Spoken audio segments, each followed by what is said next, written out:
Welcome to a Cannaconvo episode of Cannabis Last Week, brought to you by Global Cannabis Times. I'm your host, John Puro.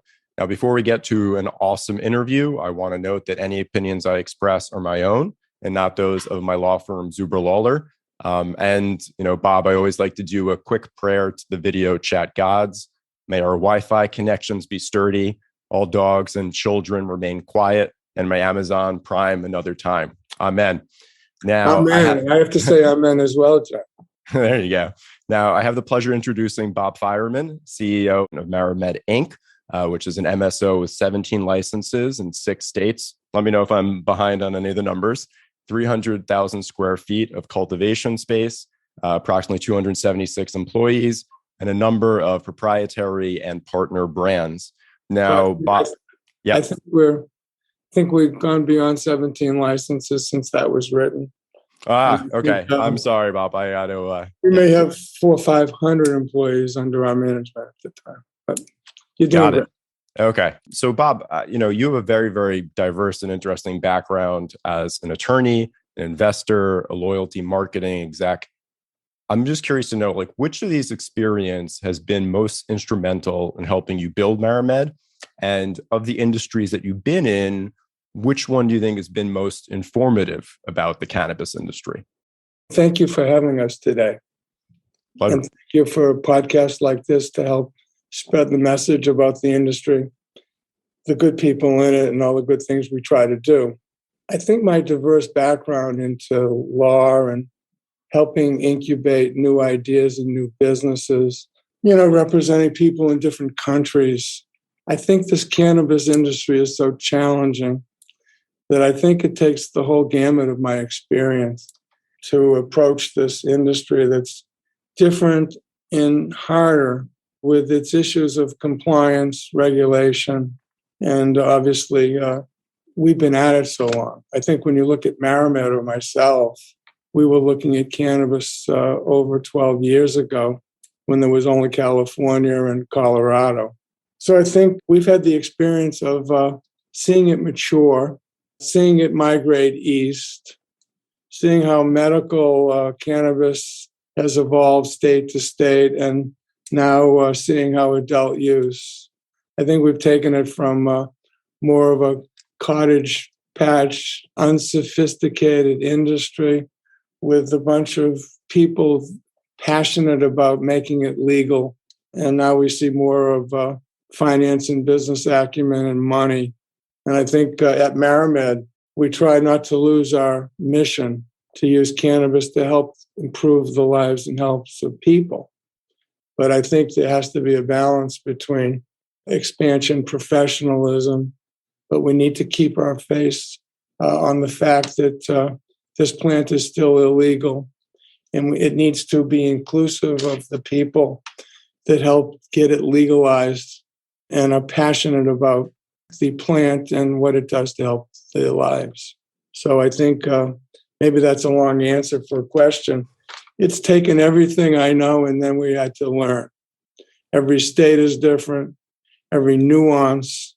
And as we see the transition, I think being part of something that can pivot, because who knows what's next coming out of Washington, and we're all cognizant. But it's an amazing industry. I've been in it over a decade, with a validated management team. Makes MariMed sort of unique. But we learn more stuff every day, and we face new challenges all the time. That's what I like to say about the industry, right? Is if you want to be an industry that's never boring, right, and you get to meet some really interesting characters, this is the industry for you, right?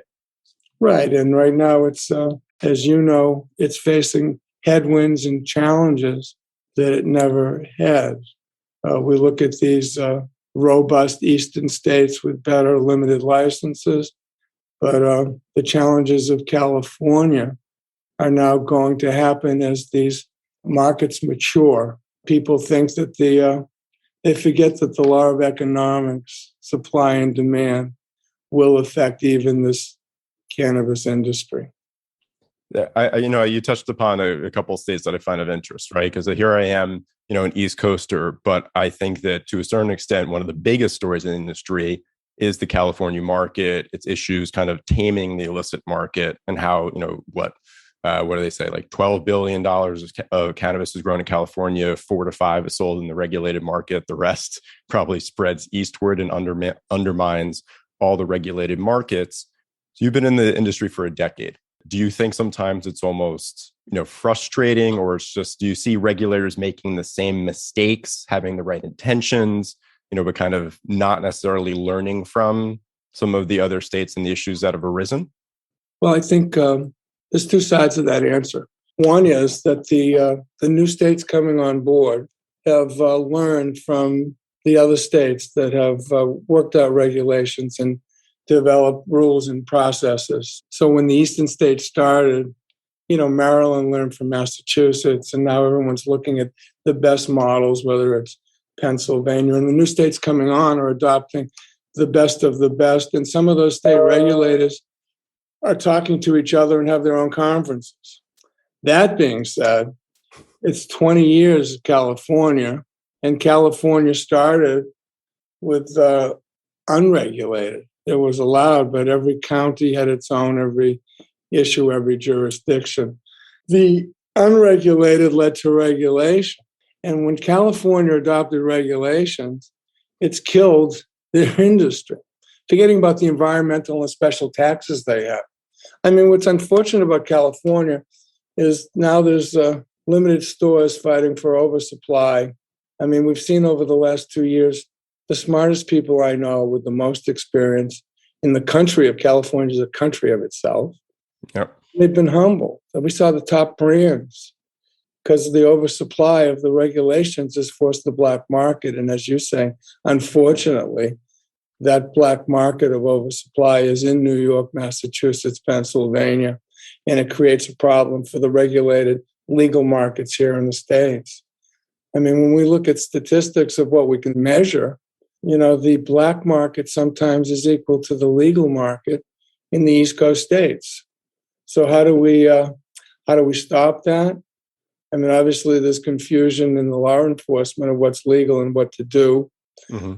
And secondly, how do we show people that they're better off going into stores with clean, healthy products, merchandising, marketing, and hopefully, how do we bring the new adapters?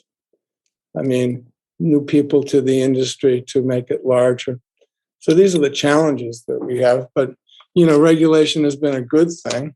Yeah. And I think if we're going to talk about what's going on in Washington, obviously, we don't know if our government can pass anything, let alone the cannabis laws. But everyone's looking with bated breath. As a public company, our industry is in contraction, and a lot of my fellow MSOs are facing stocks that are down, up to 70%. The equity market and the capital markets now are non-existent. The banks are coming back with double-digit debt, which can cripple companies because, with oversupply, with more dispensaries, with more price compression for good reasons, people better be careful about what can go wrong and not always think about everything going right. So we've had a good run, but now's the time to just be financially disciplined. You touch upon a lot of really kind of interesting points I want to follow up on, right? So MariMed, I kind of say like the way that it's grown has been very, very deliberate, right? And it hasn't, necessarily rushed into things. So, the company evolved from being advisors to license holders, building out facilities, winning license, and then it actually transitioned to being a seed to sale MSO. So I'm actually just curious, first off, how did that transition happen? Was it like, why not us? What was the thinking behind that shift? Well, as I said, we've been around a while. When they started to allow applications for medical marijuana, it was a competitive world. You need to base it around a cause. But, 5, 6, 7 years ago, the new investors in cannabis were squeamish, and so we built the advisor thing around the concept that our investors didn't want to touch the plant. So the issue, they had no problem being lenders, landlords. So we built the revenue of the company around owning the real estate, developing the facilities, and licensing it to the licensed cannabis license companies so that our investors weren't in the plant. That became more mainstream. So our revenue was licensing revenue, management fees, interest, and we were doing really well. I think around 2014, we were approached to be in a public shell. That was when we got half in that when some of the bad guys like Medbox and some of the crazy things that weren't good for the public sectors blew up. And it wasn't until 2017 that we saw the Canadian Stock Exchange beginning to percolate. And a lot of our investors that now are in the real estate, whether it was Delaware or Illinois or Massachusetts, they said, why don't we pull it all back into the enterprise? So when we pulled it back into the enterprise, people were more comfortable investing in cannabis because no one had been bitten by the U.S. attorneys in the various states. So in 2017, we merged all the consulting businesses into the shell called, it was Worlds Online. We changed this names to MariMed Inc. I became the CEO, and John Levine, my partner, became the CFO. And then we started to raise money as a public full company. The strategy then was, with the concept of how do you transfer, in this industry, transferring licenses and all these things is another challenge, state to state. So we set a strategic plan to consolidate the businesses into the public company. So instead of taking the revenue from all the ancillary management, operating, licensing fees, we could then report the full revenue on the books of the public company. We were such a solid group that we were enticed to come up to Canada, and we were going to be one of the first RTOs on the CSE. And we backed off from that, stayed on the OTC, and moved from the QB to the QX. Now needing more liquidity, we're dual listing as we speak so that we can get more investors into our stock. Got it. Now, looking over MariMed's footprint in terms of licenses, by comparison, say other MSOs or anything, it's kind of interesting that it's, retails in certain states, right? And it's grows in other states. And so I'm kind of curious to know, how it played out in terms of those specific licenses in those specific states. I mean, so you gave the history of the company, how it developed. Was it just that was a function of, those seemed like the best opportunities? I'm curious to know, because as you've said, I think this has all been very, very deliberate by comparison to other companies in the industry. Well, our intent was always to be vertical. Yeah. Fully integrated seed to sale. So Massachusetts, we won the vertical license for our client before we transferred. Delaware is still a not-for-profit, so we can't own that vertical, but we built First Date as a vertical, and we're the manager and the landlord, et cetera. Maryland, we won the vertical for our client, which we've now transferred. Got it. Illinois, we applied for the vertical. We only won the dispensaries. Got it. So that's why you see dispensaries only. I mean, recently we've acquired a craft grow license, and we're building out a 30,000-foot facility in Mount Vernon. So we will be vertical in Illinois. That will do two things for us. And we can now get better margins by producing our own flower and products for our dispensaries. And on the dispensary side, we just signed an agreement for a fifth, and we can own up to 10 under Illinois regulation. But it also allows us to take our award-winning brands and to put them back into the Illinois market. Back when there was a medical-only program, we partnered with GTI, actually, Ben Kovler, and he was licensing and distributing our Betty's Eddies in the medical program. Betty's Eddies was the number one product in the Illinois market, and we're going to bring it back and make it there again in the adult program. Our license in Nevada was cultivation only. We just were setting a foothold until we understood what that market. So there was a plan. We just won a dispensary lottery license in Tiflin, Ohio. Great. We're going to develop that dispensaries, and we're going to look vertical. I think some states where there's not an oversupply, where there's limited licenses, we want to be vertical. Yep. Being vertical does a couple of things. One, you can control the quality from soup to nuts, from your flour to your genetics to your oils to your products. But we wouldn't go vertical in some states that we think have unlimited licenses and oversupply. In Michigan, we're looking to do a contract licensing with the production and distribution because there's too many people growing too many square feet of flour. And I think we talked earlier about California. Oversupply can happen everywhere. Yep. Even in Massachusetts, it's been the best of markets, is now facing hundreds of new dispensaries, new cultivations, new canopy. So we need to decide, how can MariMed be competitive and where can we excel? In no other industry, because of the illegality.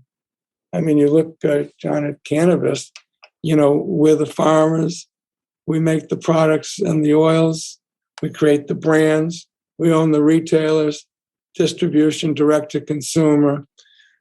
That's going to change. There's no other industry in this country where that happens. So these MSOs will have to decide at some point, what are they going to be known for? And we used to joke about legalization 12 years ago. Now there's bills in Washington. So I think we need to be cognizant of how to be financially disciplined. We're one of the few MSOs that are cash flow positive, profitable, debt-free. We want to grow, but we want to make sure that we don't lose some of that momentum that we have. I feel some of our other MSOs are challenged with large debt, numbers and projections in a compressed market that's now hurting across the country. The issues of the Ukraine war, inflation, lack of federal support has created some shifts and lower sales across the country. And we need to be cognizant of that because we need to make sure that our shareholders know that we're still solid because we are clean as a whistle and still on a positive path and poised for growth. So touching on what you said, right, in terms of the financial discipline that you guys have by comparison to other MSOs, taking into account your thoughts on when safe banking may actually pass. And it's like any little snippet is, something the entire industry gets excited about. Like, Chuck Schumer met with Dave Joyce. Maybe there's a compromise to be had there. How do you think that focus on financial discipline, will help you as the incremental shifts that I think we believe will be the step towards federal legalization play out? Well, you're asking me if they do safe banking, how will that help us as a profitable company? I think the progressives and Chuck should get together. Safe banking will help everybody. Yes. Yep. I'm tired of doing workarounds to oversee things. We're some of the few companies that have first mortgages. We know how to do things because we've been at it long. We have friends and we have good credit and good reputation. I think we were hoping that safe banking might get us to NASDAQ. We stay on the OTC. I just told you we're going to do a list because I don't think we're getting to NASDAQ like I wanted. Obviously, when Trudeau legalized Canada for cannabis, it opened up the financial markets and all that money up there, $3 billion on Bay Street, has gone back into the States, but it didn't have to be. So NASDAQ could make the Canadian markets, I won't say obsolete, but less important. I mean, cannabis now is a worldwide business. Yep. Germany's got a legalization, and we're approached. I mean, we've been in the CBD on a worldwide basis. This industry is going to mature, and there's so much opportunity ahead. But Washington could make our lives much easier.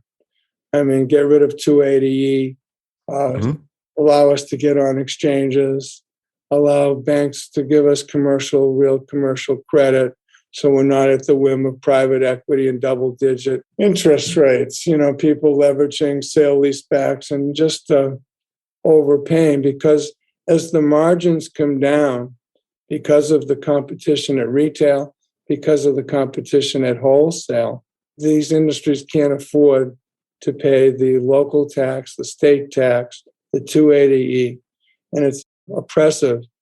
And why is it? We're not doing anything wrong. We've added hundreds of thousands of jobs. Yep. We're giving people relief from less toxic prescription drugs, and we're creating a lot of positive. We will give something back anyway, but let us put our money into improving diversity, inclusion, and getting more research done in this country, rather than having to rely on other countries where research and things are legal.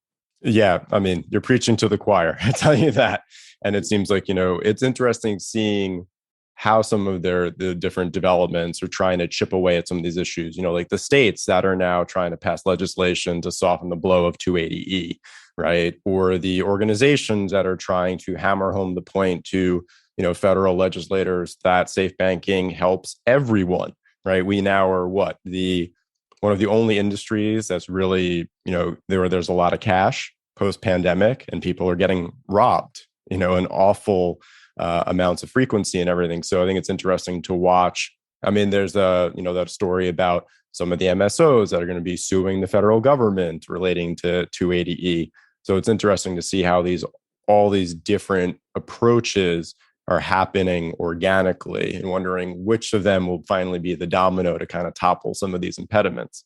I say that this industry is unique in terms of its capability to do good, right? In terms of the medical benefits of it. And I'm, not just, say, medical marijuana for chemo patients, or CBD with respect to, children with epileptic disorders, but also, pharmaceutical grade deployment of specific cannabinoids towards, different types of cancer. And something you touched upon, which I think you kind of said as part of your mission, social equity and inclusion. So I'm curious to know kind of how, some of these, issues are boiled into the mission of MariMed. And I think that, we also touched upon how some of these legislators, on the progressive side, think that safe banking is only going to help the bigger companies. It's not going to help minority-owned businesses. So how do you believe that, the big companies can find symbiosis with some of these other interests? How has MariMed approached that? And how do you see that developing? Long question, sorry. Well, there's two facets to the question. One, the new legislation to bring more diversity and inclusion. And are these rules just good for the big, powerful MSOs? And the big, powerful MSOs are not. With 10,000 dispensaries in the country, I don't think the MSOs, there's no one that owns 200. So it's happening. In Massachusetts now, there's 400 applications for dispensaries, and we can only own 6 with medical. So I laugh at these new social equity programs. I mean, I've talked to commissioners and senators. It's nice that we want to give something back to the neighborhoods that were adversely affected by the war on cannabis. And we're all for that. Without any legislation, we help everybody, mentor people, guide them. The issue is giving the licenses to these folks that don't have the capital, don't have the knowledge. Their only resource is to come back to people like us, to loans, and then all of a sudden we're the carpetbaggers that are trying to help them, and we'll look like we're taking advantage of them. I mean, we just applied in Connecticut supporting a social equity person. I mean, you need to think through the logic of it. So, DEI and all these words about social justice and environmental are all great words. How does our industry really do something about it rather than just talk about it? And I think that's the challenge of some of us. So we support it. We'll work within it. I mean, we're supporting people in New Jersey, Connecticut. They have to be social equity in front for so many years. We're acquiring social equity licenses in Illinois. I think if capital was available more to some of the socially impaired, and some states are providing that, New York's going to charge $20 million to all the 11 producers to create $200 million. But I'm not sure. So someone needs to do it. We need to educate these people. We need to include them, and we need to mentor them and make them successful. That's good for us, and it's good for them. As far as safe banking and all those things, they'll help everybody. They'll help the smaller guys better. People don't understand that 280E with the add back and not being able to deduct your business expense. Cannabis is like fraud from every angle. If you're a new entrepreneur, you want a license. If the landlord hears your cannabis, the rent's 3 times what he would charge anyone else. The taxes are higher. You have to pay the local municipality 3% plus. The state taxes, you're buried. People think that this is legalized pot. It's profitable. It's a walk in the park. Guess what? You could be doing $5 or $10 million at retail and losing money. That's why I'm seeing a trend of some of these entrepreneurs that won these licenses. They're in it a year or two. They're doing well, but they're not making any money after taxes, expenses. So they're looking for exit strategies. So some of these licenses are being sold across the country. They're still looking for the big numbers that some of the MSOs created, but they don't make any sense. At some point, logic and return on investment have to make financial sense. We'd love to be expanding, and we're looking at opportunity.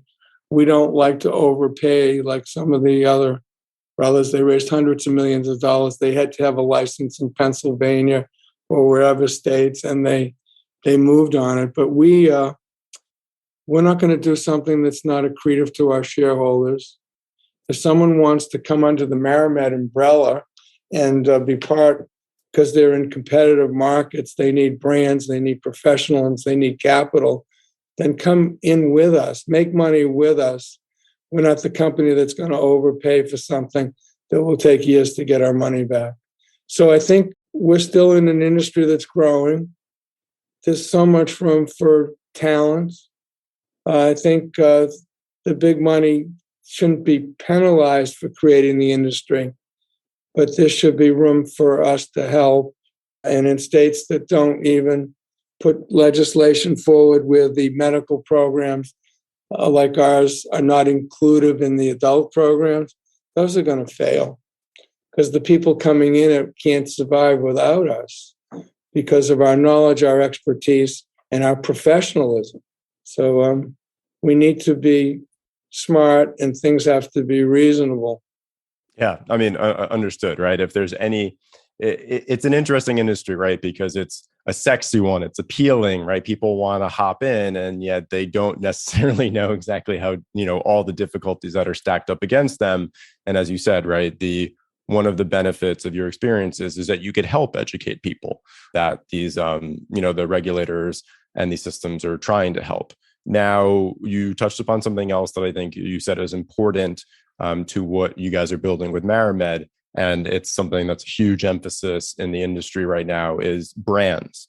And you also alluded much earlier about the idea of bringing in new potential consumers. I always talk about the connoisseurs, typically the flower enthusiasts who are, a nice, dependable part of your business, and the kind of curious, and the people who might come around once the stigma is lessened, once there's, different products. So I'm curious to know, what you think makes a strong brand in this industry, the brands that you've developed, and how do you cater to different demographics with this family of brands that you have?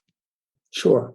Brands is a competitive advantage. The connoisseurs, the people that want the finest flower, that understand genetics. So our team, we have our own library of tissue culture and genetics.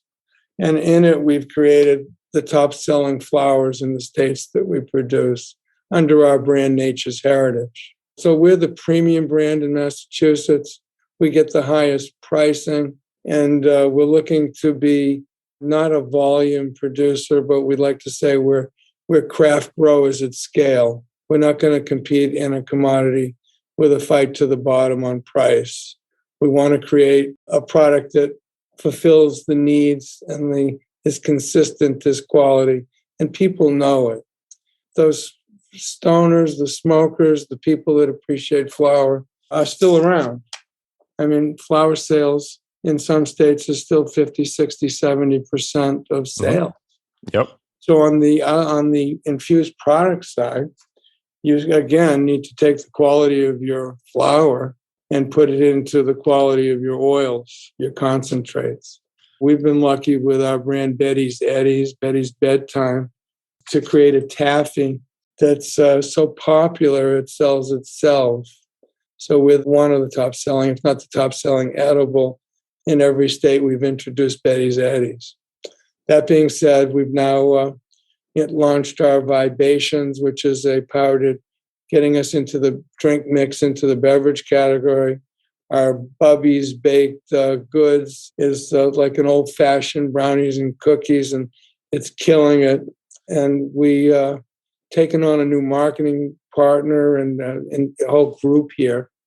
We took a fellow from Boston Beverage that helped fight the craft brewery, develop the truly infused alcohol drink, and now he's bringing that business acumen and professionalism to upgrade our marketing, digital marketing, in-store marketing, patient education, because I think that's really important. So it's the brands that are going to create the customer loyalty, the presence of quality, and I think people will care. Now, how do we get it to new people? I think the expansion in these states has made more people more comfortable even talking about cannabis. I think that the senior citizens are all over it now. Yep. They're too old to think they're going to jail. The new adapters, these soccer moms, how do we create products that's convenient to them, that's fun? How do we create products that are more in line with their habitual use, the infused drinks, a glass of wine or a glass of seltzer that has cannabis in it? So those sorts of things are creating new adapters. And I think we're still in infancy. I still think that this, when you look at the total population and how many users are buying legal cannabis, the actual consistency, we're still so low in the percentage. You know, most MSOs are thinking that 50% of the buyers are in the black market. And that if I can convert that black market into the legal market, we've doubled our revenue. We're more concerned with creating brands that become lifestyle brands. And so people walk in and I want this taffy because it's Betty's, because I know the brand. Word of mouth was great in the past, but I think knowledge, education, and repeat performances, marketing support. So bringing all the business acumen from other industries to support our brands and products will give us more sustainable. And part of our strategic growth plan was to put our brands into more states. So where we're not vertical, we will do licensing or by production and distribution in other states and bring the marketing support. Because I think none of the MSOs have created really national brands. And that's really their goal, and that's our goal. And having an award-winning, top-selling product gives us a good entree to be a leader across the country. Got it. Yeah. I mean, look, I think when I talk to other executives and stuff, I think what it comes back to with brands is quality, ultimately, right? Being associated with quality, which is a little bit, trickier in this industry, right? When it's each state is a different microcosm, right? And you're bringing that quality from state to state. And as you said, I think that's one of the reasons why you said the focus is have vertical where you could get it, right? And any possible, right? But otherwise, then there's also the desire, to be in as many states as possible, and why you guys will then consider the licensing. But with other people I've spoken, then you have to find the right partners, right, to bring that quality to another state. So that's not necessarily an easy thing. Necessarily, you have to be very deliberate about that as well. No, it's not easy. It's hard. Yep. That we tried it and had bad partners. I mean, we tried it on our infused products. We make all the secret sauce here, and we go there. We bring our team there. We bring our specialized equipment there, and we run the runs of production until it's perfect, and then we train them.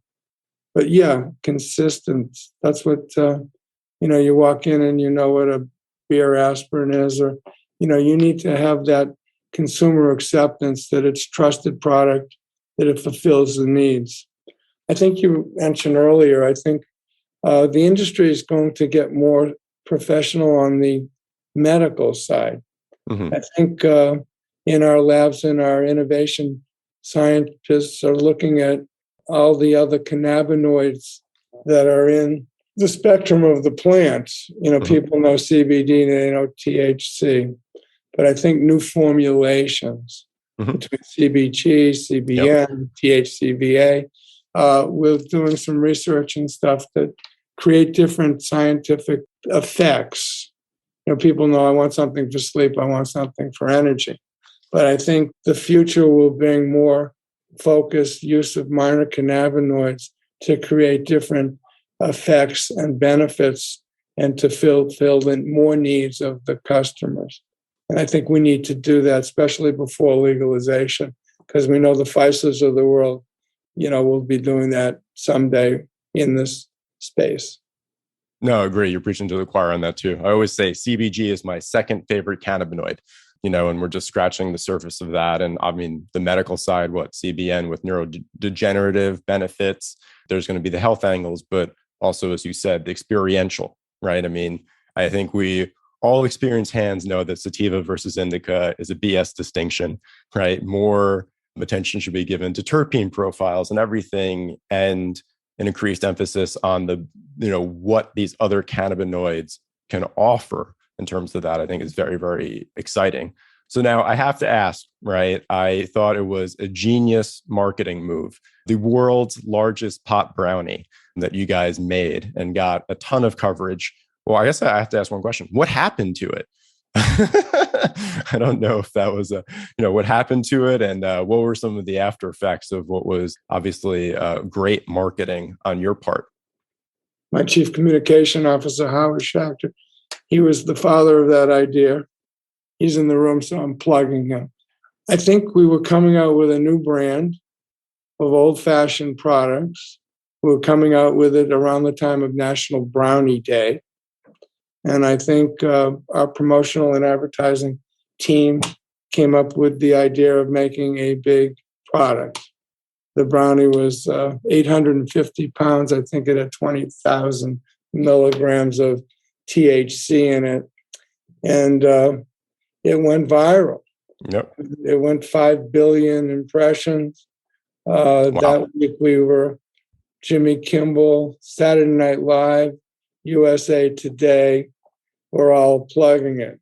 It gave us great corporate profile, great publicity, and we're coming out hopefully with other successful promotions and marketing. The quality of our Bubby's Baked brand, which is selling those in bite size, is very successful with old-fashioned cookies, chocolate chip brownies, snickerdoodles, doing very well. What happened to the brownie is not such a good story. Oh, no. We didn't advise the state of Massachusetts, so they read about it on Saturday Night Live. So it was all made in compliance. Yeah. The issue was they felt it was a problem, and I think we had to put it to sleep. Okay. Got it. The plan was to break it into 5 milligram bites. Yeah. And to let it be used appropriately by our staff and people that qualified to use it. Got it. Well, it was fun. I mean, you need to have fun every once in a while. Agreed. You need to do something that's different. And that certainly was a great opportunity for the company. And we look to have more promotions. We're getting into digital marketing. We need to go out and help these retailers. We're looking at celebrity chefs, education, training people, get people more using cannabis in their daily lives and not feeling threatened by illegality and things. So it's coming. A lot of good thing is coming. The industry is having a contraction right now. Yep. It's still strong. The fundamentals are strong. The more people coming in and more adapters will happen. It will get more mainstream. And MariMed itself, debt-free, great brands, top-selling flower, poised for growth. And we're really excited to be part of this growing industry. That's great. Howard, thank you so much. I mean, sorry, Bob. I had Howard in my mind because of the pot brownie, I guess. But he loves sitting here loving it.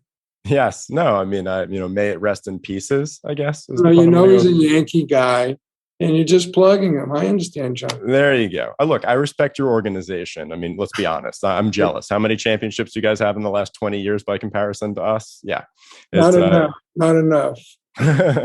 It all comes out of jealousy, ultimately. Thank you so much, Bob. I really appreciate your joining us. It was very, exciting and interesting to learn about MariMed, a very, I think, deliberately and well-constructed, company with so much exciting stuff going on. So thank you. All right. Thank you so much for having us. And thank everybody out there. Buy our stock. Come on. Undervalued shares. We appreciate it and look forward to our next conversation.